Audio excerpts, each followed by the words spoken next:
Assalamualaikum warahmatullahi ta'ala wabarakatuh. Firman-firman Tuhan yang menggetar jiwa dalam kitab paling mulia. Santun bahasa Pali yang mengubah Tripitaka bacaan setiap penganut Buddha. Atau helai-helai Veda yang dialun menjadi lagu oleh pengamal ajaran Hindu. Juga baris Injil yang cekal dihayati oleh penuntut ajaran Trinity. Semuanya membawa dogma yang sama. Ilmu wajib diteroka. Hatta seawal Nabi Adam mula diciptakan, penerokaan ilmu dan pembinaan tamadun sudah pun bermula. Maka percayalah kata-kata saya, bangsa berilmu, bangsa bertamadun. Terima kasih saudara pengurusi Majlis Barisan Hakim Dif-Dif Jemputan serta hadirin dan hadirat para pejuang dan pencinta negara bangsa sekalian. Saudara dan saudari sekalian, saya tujukan pidato ini buat ibu yang tercinta di desa, wanita yang paling cekal dan wanita yang paling saya cinta.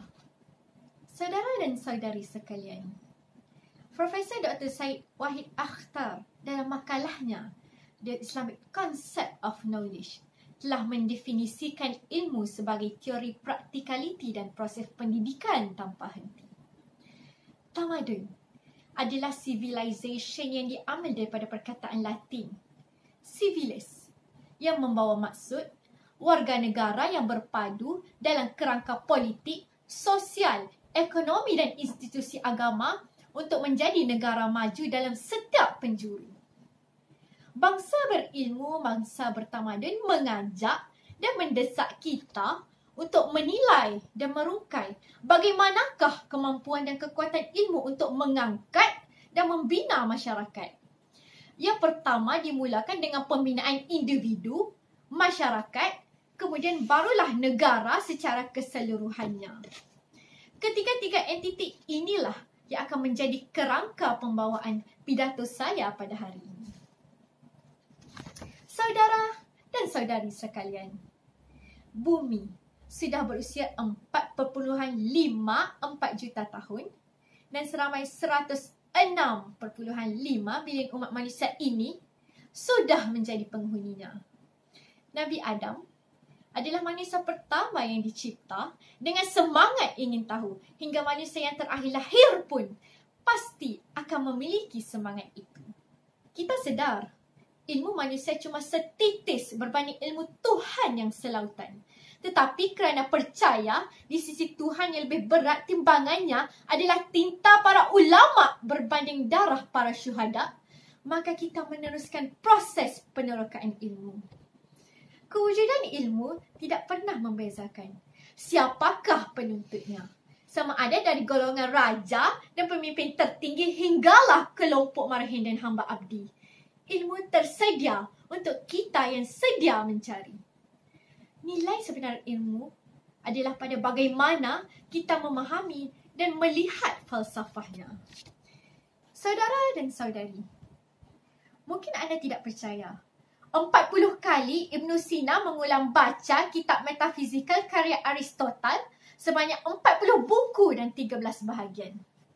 Bahkan, Imam Ash-Syafi'i pernah terpaksa menggunakan pelepah kurma hanya untuk menulis dan beliau berjaya menghasilkan 174 kitab sepanjang riwayatnya. Saya bukanlah manusia yang paling layak untuk mengajarkan anda apa itu ilmu.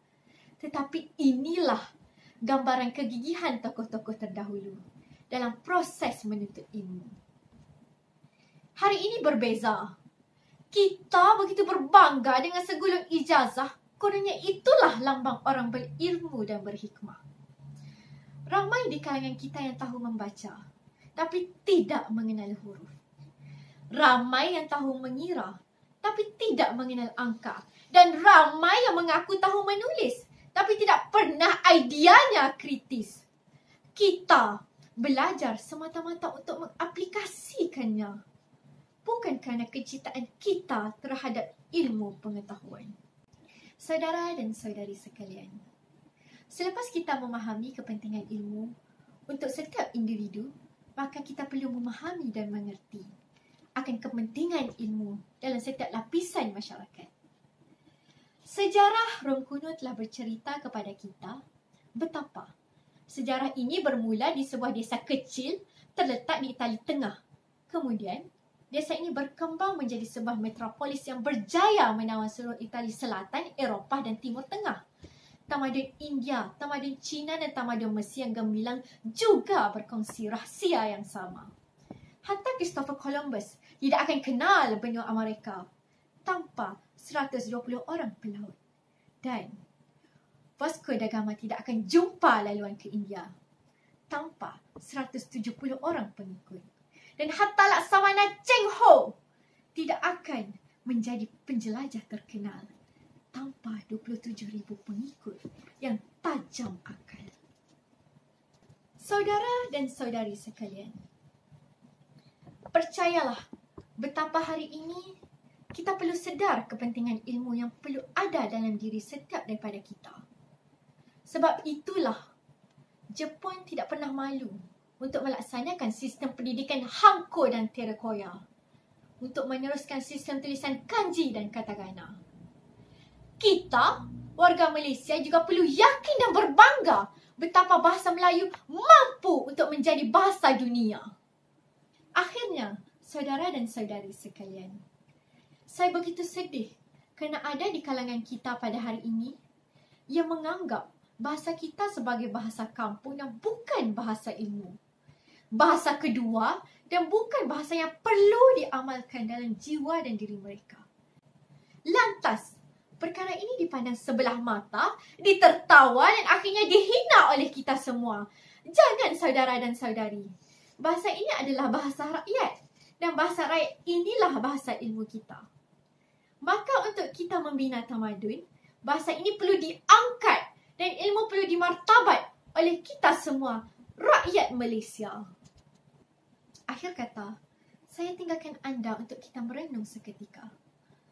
Betapa membina tamadun tidak sesingkat awan menjadi hujan, pasir menjadi debu, dan api menjadi abu. Tetapi, satu perkara yang kita perlu tahu, prosesnya tidak akan berhenti dan asasnya hanya satu, iaitu ilmu. Ilmu dan semestinya ilmu. Sekian wabillahi taufiq wal hidayah. Assalamualaikum warahmatullahi taala wabarakatuh.